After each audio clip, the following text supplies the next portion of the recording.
읽은 본문 말씀을 통하여 내게 가까이 나와 이것을 들으라 라는 제목으로 은혜를 나누고자 합니다. 봉화산 둘레길을 걸어보셨습니까? 산길이니만큼 내림과 오름이 없을 수는 없지만 전반적으로 길이 완만하고 아름드리 그늘이 좋아서 걷기에 참 좋은 산입니다. 무엇보다 놀라운 것은 도심 한가운데에 있는 산인데 봉화산에서 사슴을 만날 수 있다는 사실입니다. 처음 봉화산에서 사슴을 만났을 때 저는 마치 기적을 마주한 사람처럼 한참 동안 그 자리에 멈춰 있었습니다. 놀라는 기색도 없이 저와 눈을 맞추고 여유롭게 풀을 뜯다가 천천히 멀어져가는 사슴의 뒷모습을 바라보면서 하나님이 지으신 세계가 정말 아름답고 경이롭구나 한껏 도취되었습니다. 그런데 더 신기하고 놀라운 것은 저를 제외하고 누구도 이 상황을 신기해하거나 발걸음을 멈추지 않았다는 사실입니다. 그런데 몇 번 둘레길을 걸어보니 그 이유를 알 것 같았습니다. 사슴이 너무 흔하게 너무 자주 보였기 때문입니다. 4시간 정도의 코스를 걷는데 어떤 날은 사슴을 6번이나 만나기도 했습니다. 동물원이 아닌 도심 한가운데에 있는 산일지라도 그곳에서 만나는 사슴일지라도 처음 만나는 사람에게는 놀라움이지만 매일 그 길을 걷는 사람에게는 무덤덤한 일상이 되는 것입니다. 그런데 산도 동물도 좋아하는 사람이라면 그 일상도 기쁨이 되겠지요. 성도 여러분, 하나님을 만나기 원하십니까? 하나님의 음성 듣기를 사모하시지요. 하나님은 영이시니 언제 어디에나 계시는 분입니다. 그러니 성도는 언제든 어디에서든 하나님을 만나고 하나님의 음성을 들어야 합니다. 그런데 그렇게 살고 계십니까? 우리는 믿음으로 매일 주님과 함께 걷습니다 라고 고백하는데 정말로 매일 하나님의 음성을 듣는 것이 자연스럽고 일상적인 일로 경험되어지고 있습니까? 주님의 음성을 매일 들으니 더 좋습니다 라고 고백해야 하는데 마치 평생 한 번 듣는 프로포즈처럼 언젠가 기적처럼 들려졌던 하나님의 음성, 그것을 추억하며 살아가고 있지는 않습니까? 오늘 함께 읽은 본문 말씀에 마치 소귀의 경을 읽는 것처럼 이스라엘 백성의 듣지 않음으로 인해서 애타하시는 하나님의 마음이 기록되어 있습니다. 12절의 말씀을 함께 읽어보겠습니다. 야곱아, 내가 부른 이스라엘아, 내게 들으라. 나는 그니 나는 처음이요 또 나는 마지막이라. 아멘. 하나님께서는 이스라엘 백성에게 들으라고 말씀하십니다. 또 14절에서 너희는 다 모여 들으라. 16절에서도 너희는 내게 가까이 나와 이것을 들으라고 말씀하십니다. 1절에서부터 살펴보면 1절 들을지어다, 3절 듣게 하였고 5절 듣게 하였느니라 듣게 하여, 6절 들었으니 듣게 하노니라고 끊임없이 들으라고 말씀하십니다. 국어사전에서 듣다라는 동사를 찾아보면 3가지 의미로 설명됩니다. 첫째는 사람이나 동물이 소리를 감각기관을 통해 알아차리는 것. 둘째는 다른 사람의 말이나 소리에 스스로 귀 기울이는 것. 셋째는 다른 사람의 말을 받아들여 그렇게 하는 것을 의미합니다. 들음의 차원이 점점 깊어지는 것이 느껴지십니까? 처음에는 그냥 들리는 차원입니다. 우리가 길을 걸을 때 자동차 경적소리나 매미 소리가 우리가 의식하지 않아도 아무런 노력을 기울이지 않아도 그저 들리는 것처럼 들어도 우리가 들었는지 기억하지 못할 정도로 의미 없이 듣는 들음입니다. 두 번째는 한번 들어봐야지 마음을 먹고 귀를 기울여 듣는 상태입니다. 다시 말해 관심을 기울여서 듣고 들은 것을 알게 되는 차원입니다. 마지막으로 3번째는 단순히 소리로 듣지 않고 의지를 다해서 듣고 알게 된 것을 행동하는 상태입니다.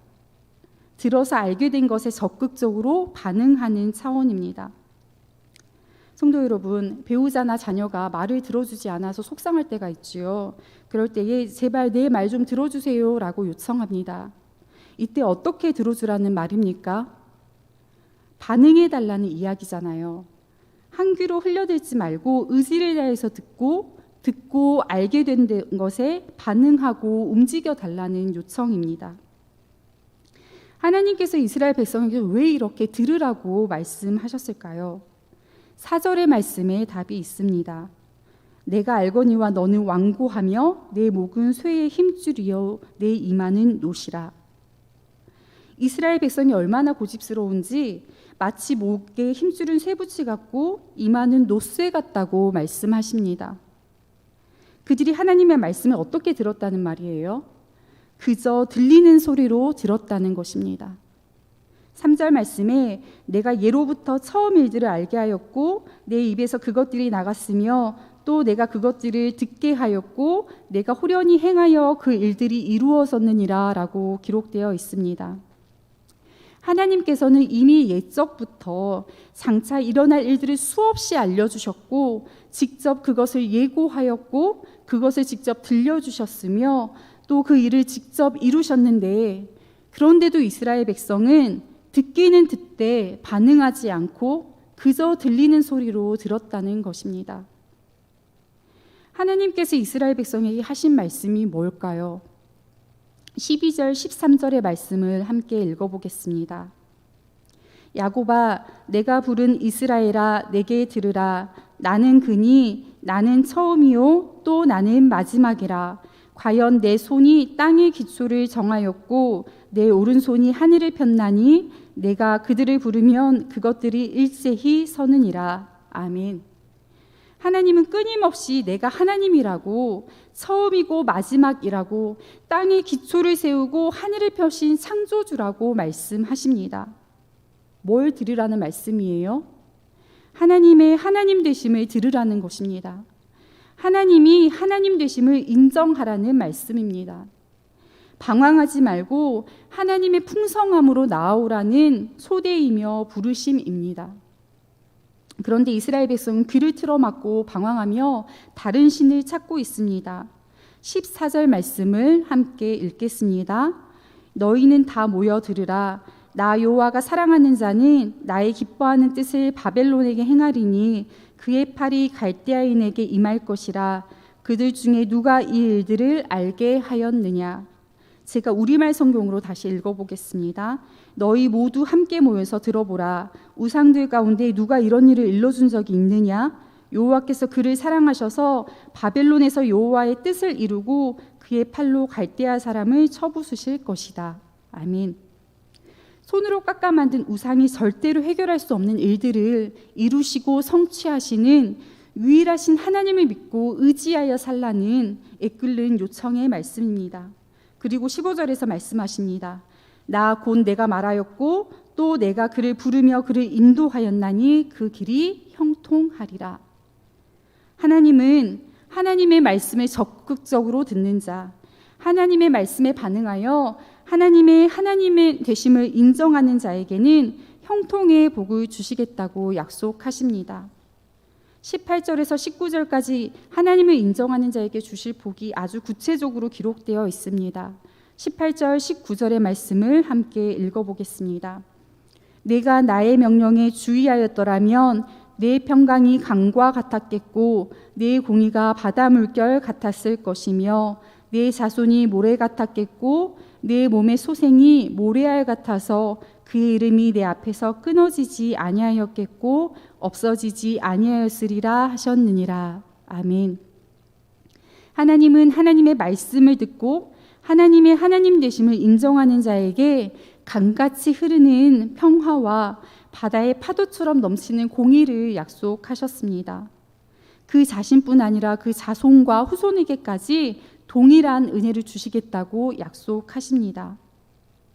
하나님은 자비로운 분이시니 누구에게나 이런 은혜를 허락하시겠지, 이런 복을 주시겠지 생각할 수 있습니다. 그런데 47장 8절 9절에 바벨론을 향한 심판을 선포하시는 하나님의 진노는 이와는 완전히 대조되는 모습입니다. 47장 8절 9절의 말씀을 제가 읽어보겠습니다. 그러므로 사치하고 평안히 지내며 마음에 이르기를 나뿐이라 나 외에 다른 이가 없도다. 나는 과부로 지내지도 아니하며 자녀를 잃어버리는 일도 모르리라 하는 자여, 너는 이제 들을지어다. 한 날에 갑자기 자녀를 잃으며 과부가 되는 이 두 가지 일이 내게 임할 것이라. 내가 무수한 주술과 많은 주문을 빌릴지라도 이 일이 온전히 내게 임하리라. 한 날에 배우자와 자녀를 동시에 잃는 슬픔이 상상이 되십니까? 그 고통을 견딜 자가 있겠습니까?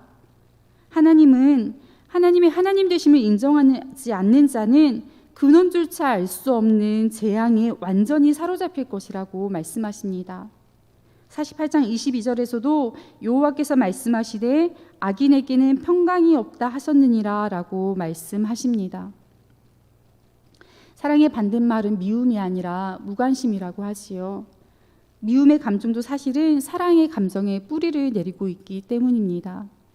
성도 여러분, 우리는 하나님을 미워하지는 않습니다. 그런데 하나님께 너무 무관심하지는 않았습니까?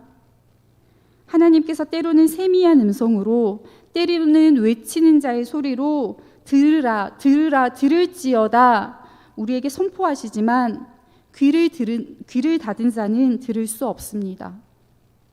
그저 들리는 소리로 듣는 자에게는 하나님의 풍성함으로의 초대가 들려질 수 없습니다. 성도 여러분, 들어야 합니다. 그저 들리는 소리가 아니라 관심을 기울여 듣고 알아야 합니다. 알게 된 것을 지식으로 두지 않고 우리 삶에 녹아드는 지혜로 들어야 합니다. 아, 하나님은 하나님이시구나. 하나님은 아버지시구나. 하나님이 하나님의 그 풍성함으로 우리를 이끌어 가시는구나.